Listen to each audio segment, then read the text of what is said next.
Good evening and welcome to the Champaign County Treasurer debate. Thank you to the Urbana Free Library for hosting this evening's event, as well as UPTV for broadcasting this evening. In attendance, we have former Urbana Mayor, former Champaign County Auditor, former State Representative, and former County Board Member Laurel Prussing. We encourage you to ask questions this evening. If you have a question, just raise your hand and we will bring a microphone to you. First, Laurel will give a 3-minute introduction as why she's running for Champaign County Treasurer, and then we open the floor for questions. So good evening and welcome, Laurel Prussing. Thank you very much. I'm very pleased that Elizabeth Hess is here to be the moderator. And if you need a chair, just grab one and bring it in with the rest of the people. If you want to sit there, that's okay too. I want to introduce my husband, John Farney. We've been married for 53 years. This poor man has put up with me for 53 years. And we have 3 daughters and 4 grandsons, and our youngest daughter, Nikki, is here. So I'll just give you a little reason why I am running for Champaign County Treasurer. Actually, I was looking for a candidate, and I couldn't find anybody, so I thought this is going to be a really good year for Democrats. We need a candidate, and I thought, I could do this job. So we had 21 volunteers collect 500 signatures in 3 days, so I got it done and filed right at the last minute, but we got it done.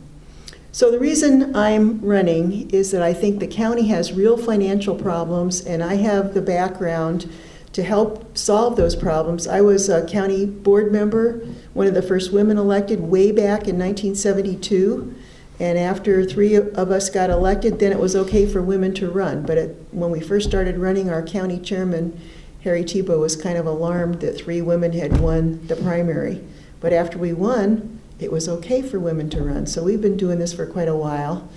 And on the county board, one of the things I did was when an official said he hadn't advertised for a job because he didn't want black people to apply, I got the county board to pass a policy of open advertising for all jobs. And I'm an economist, and the county auditor at that time did the budget, and he brought us a budget that was just spending and not revenue. And I thought, I think you're supposed to show both. So I ran for county auditor, and I challenged him to debate me, and he refused to debate. So I debated an empty chair. Fortunately, I won that debate and went on to win being county auditor. So here I am again. I don't have an empty chair here, but I have an opponent that is unable to be here tonight. As the auditor, I saved taxpayers literally millions of dollars by just careful budgeting. I gave the county board very good revenue estimates so they didn't have to raise property taxes the way they had been raising them. And one of the big reforms that we did was to improve the way we were financing workers' compensation. And instead of paying for everything, what we did was set aside reserves to pay for small claims and only insure for large claims. And that saved about $250,000 a year. And it was a good enough idea that it has been copied by the cities. And then I got elected I served 4 terms as county auditor and got elected to the State House and had a term of just 2 years. It was a very Republican district, and I won it in 1992, which was the Year of the Woman. And this year's also the Year of the Woman, but they come maybe every 20 years or so. And that was a real education. And so I'm used to tackling problems and going to the legislature and working to get a solution, because a lot of the problems that local governments face are started at the state level. And so you have to speak up for yourself. And that's one of the reasons that I'm running for treasurer, because I think the treasurer should play a bigger role in educating the county board and the public about what the financial problems are, and then working with other units of government to get good legislation to solve some of those problems. As mayor of Urbana, I ran on a promise to increase the cooperation between the mayor and the city council. And I started out by inviting all the city council members to meet. And we met over the summer to develop our goals for the city. And we launched 12 years of honest and productive government. During the Great Recession, when most cities laid off fire and police, we kept all our employees, and we balanced the budget by being more efficient. And one of the things that we did was when Carl stopped paying their property taxes, they wanted to raise the cost of our health insurance, and I said no. And we got them to hold the line on health insurance at 0 increases for 3 years. And then when they wanted to give us an increase, I also said no, and I kept our staff working to get another bid. And Blue Cross Blue Shield came in, and by that time Carl had lowered their estimate from a 10% increase to a 4% increase, and Blue Cross said that they would give us a minus 4%. So we said, great. And then when they redid their calculations, they gave us a minus 10%.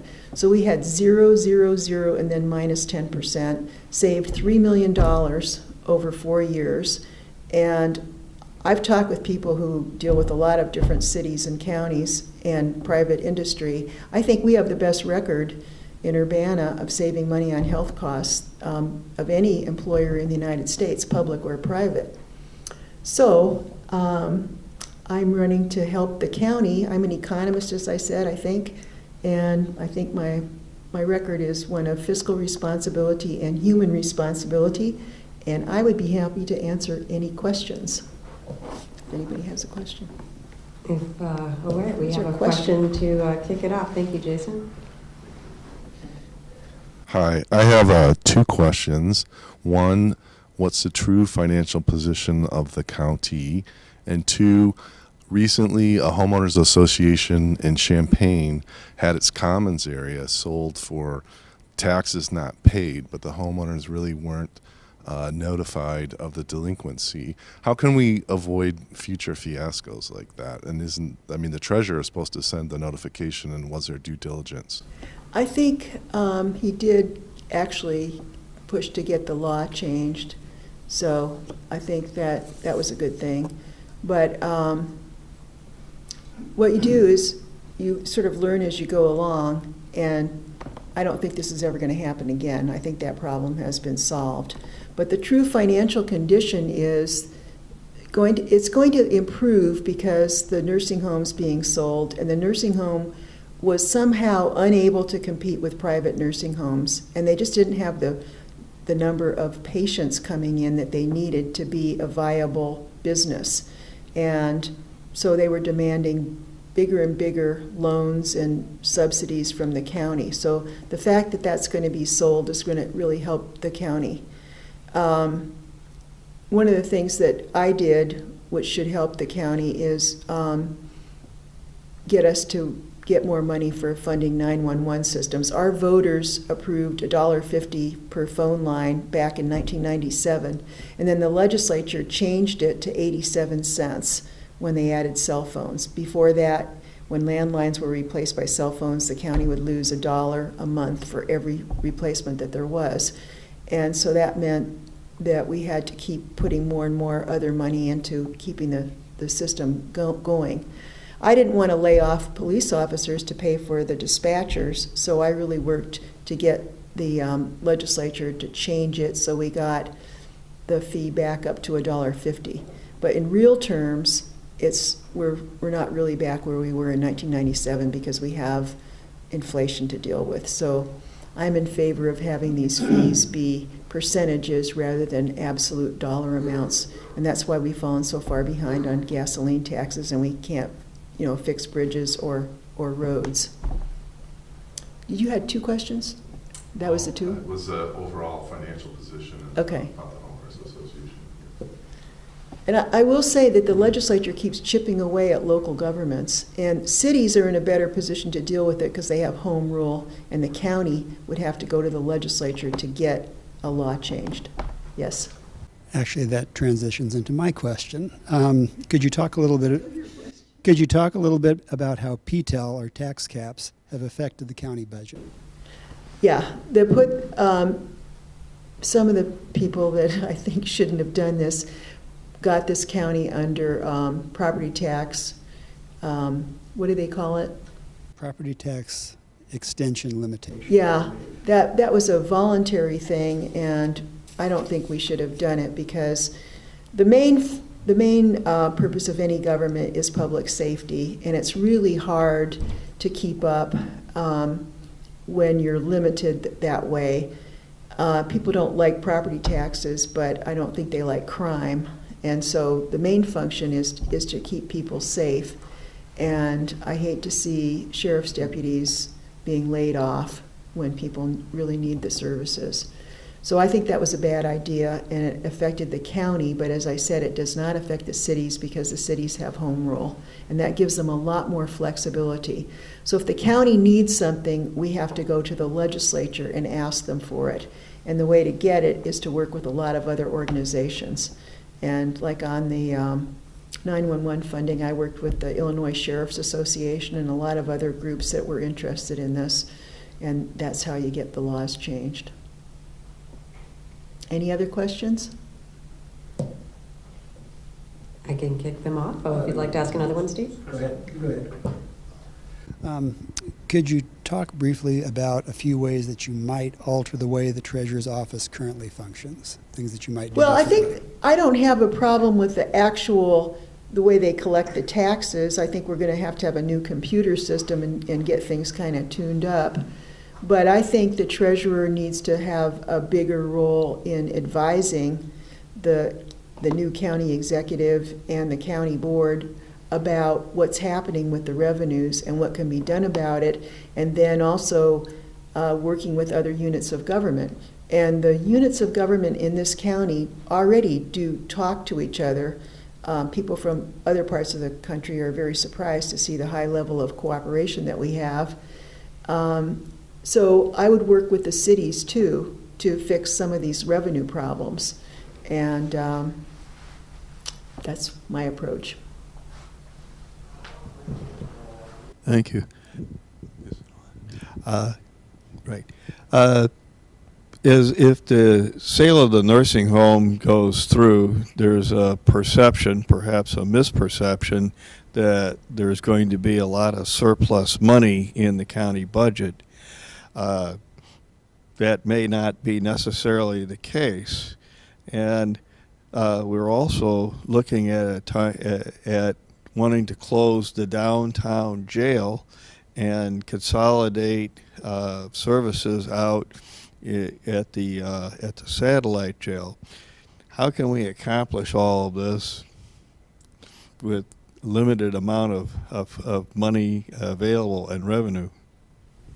I think there's a big push to try to reduce the jail population, and that has gone down, and try to have people not sitting in jail just because they can't pay a small fee, a small fine. So I think the county is moving in the right direction on that. And not having to pay more and more every year for the nursing home is going to be a real help, and being paid back for the loans that were made to the nursing home is also going to be a real help to the county.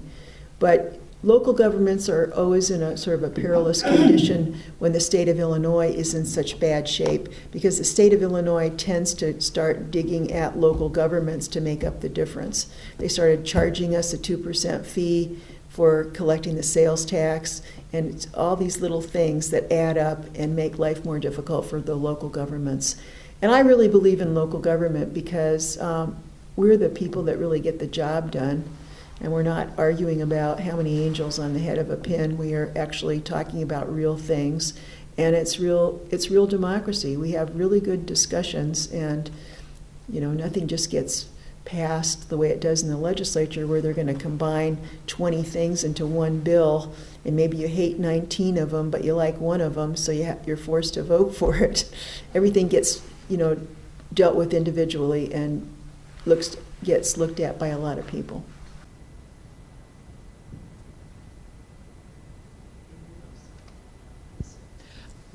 Thanks. In talking about the jail, I don't know enough about who pays for what, but I know that there was a concern about the jail having a lot of mental patients in it. Does the county do anything for mental health, or is that all cities? No, the mental health board is financed by a county tax that was approved by voters. And that is one of the big issues that we realize we need money to deal with a better job with mental health. And you just don't want to have people put in jail because there's no other place for them. So that is a huge issue. I know that Chris is running on that as his platform for the county board, and I know Steve's very concerned about it as well.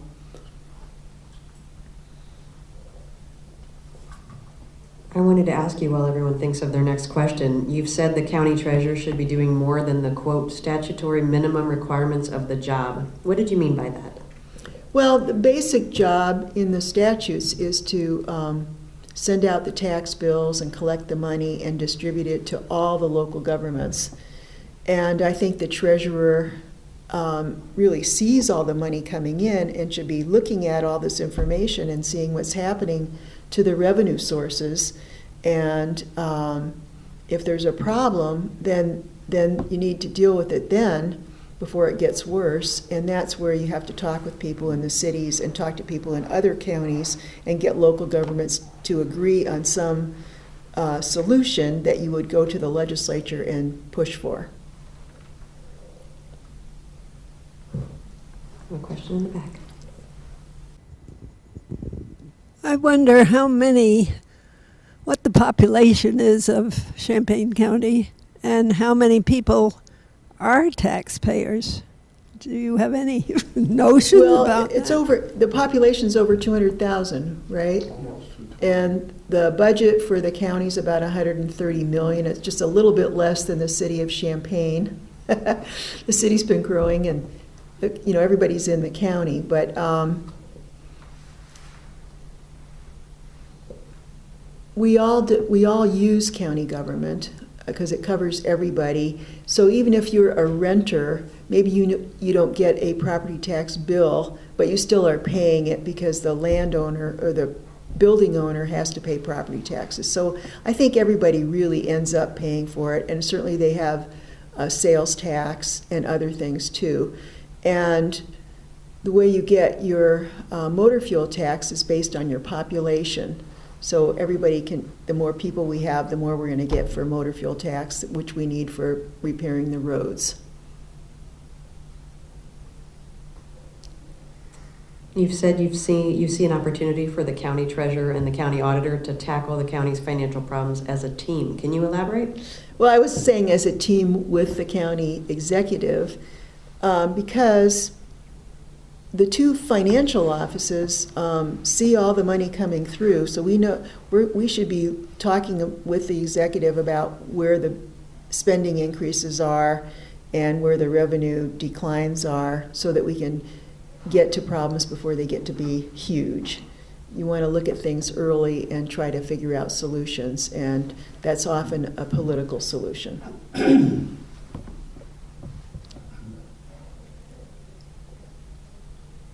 Now's your chance to ask questions. Tell us about your work in lobbying legislators in the past and how that would translate to your role as Well, treasurer. actually, I started out in the environmental movement, and I thought of some legislation, and that's how I got to be the legislative chairman of HIPS, Housewives Interested in Pollution Solutions. We're the ones that started recycling back in the 1970s in Champaign County. And I went to the legislature with a legislative proposal, and that was my introduction. And then I got asked to run for the county board, and I thought, well, I don't do stuff like that. And so I went to one of their meetings, and I thought, well, maybe I should. They seemed kind of disorganized. So that's how I got involved with politics, was to start in the environmental movement. And a lot of our solutions are going to depend on legislation. I think one of the biggest problems that we have on the planet is global warming, and I know that local governments, cities in particular, have really led the charge on dealing with global warming. Before the national governments got together, cities were already dealing with it, because cities deal with everything that happens. So that's how I got involved with it. You've had an interesting answer to the question of whether or not you think the treasurer's office should be an elected office. Can you elaborate on that as well? Well, I remember talking with county board members who felt that elected officials were not as good as appointed officials, which I thought was a very funny thing for elected officials to say, because the appointed officials get appointed by the elected officials.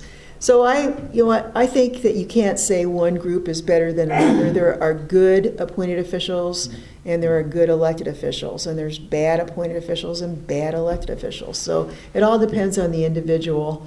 And I think American government is pretty well structured, that we need to elect people. And I don't see a problem with electing the treasurer. Sometimes treasurers are not elected, but county treasurers historically have been elected.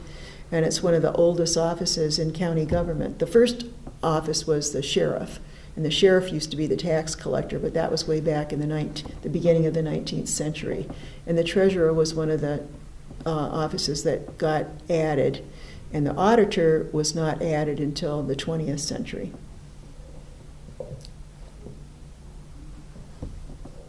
Since this is an elected office and not an appointed one, the appointed offices usually, there are qualifications for people to fill those positions. Could you talk a little bit about your educational background and knowledge that you've picked up that would lend itself towards being the treasurer of Champaign County? Well, my education is I have a master's degree in economics, and I finished everything except the thesis for a doctorate, a PhD from the University of Illinois in economics. But I got elected county auditor, and my daughter Nikki was born. And that was the end of my thesis. I got a real education by being county auditor. So I think that background, and also being the mayor and dealing with budgets. As auditor, I did the budget and all the personnel work, and the office has changed since that time. When the county started hiring an administrator, they moved a lot of the functions from the auditor's office, which weren't statutory functions. They were just added because nobody else could do it. They put all those things back into the county board office. So the auditor's office now is strictly accounting and auditing, and it used to be a much bigger office when I was there.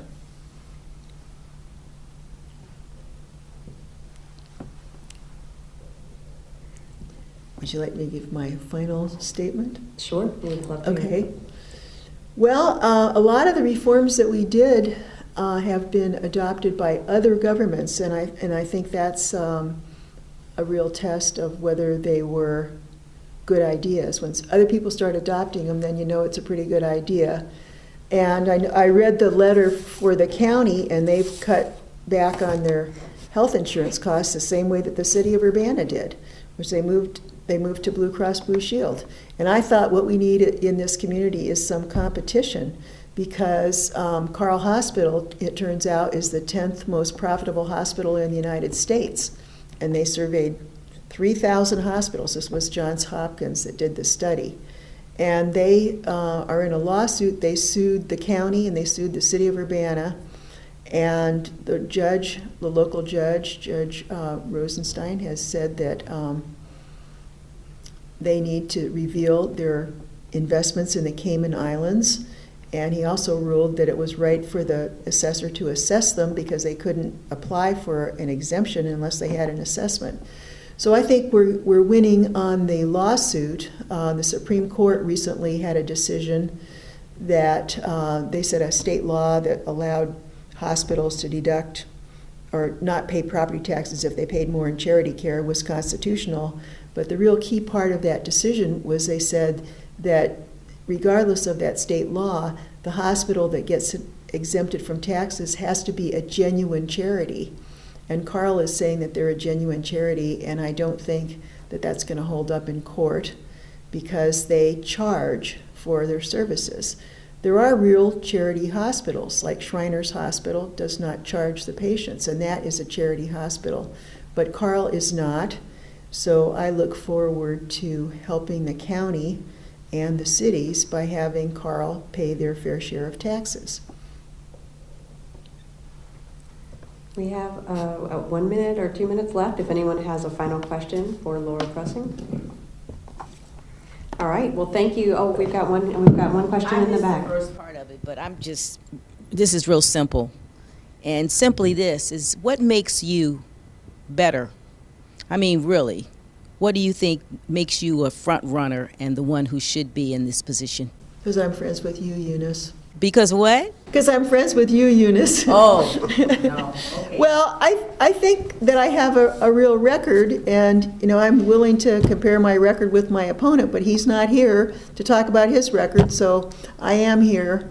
And I think the fact that I was able to save taxpayers millions of dollars as county auditor, and my methods were copied by the cities, and the fact that I could save the Urbana city taxpayers millions of dollars, and the county and I think Champaign followed us, I think that speaks to what I can achieve. And I'm willing to look at things instead of saying that's not spelled out here and I'm only going to focus very narrowly. I'm going to look at the big picture, and I think that's how we all have to think. What's really going on here? What is the context in which we're operating? So I think that's why people should vote for me. Thank you all for the great questions. Thank you, Laurel Prussing, for being here this evening. UPTV as well, also to the Urbana Free Library for hosting this event. I hope everyone has a great night, and just one word, and that is vote. Please vote. Thank you very much for coming.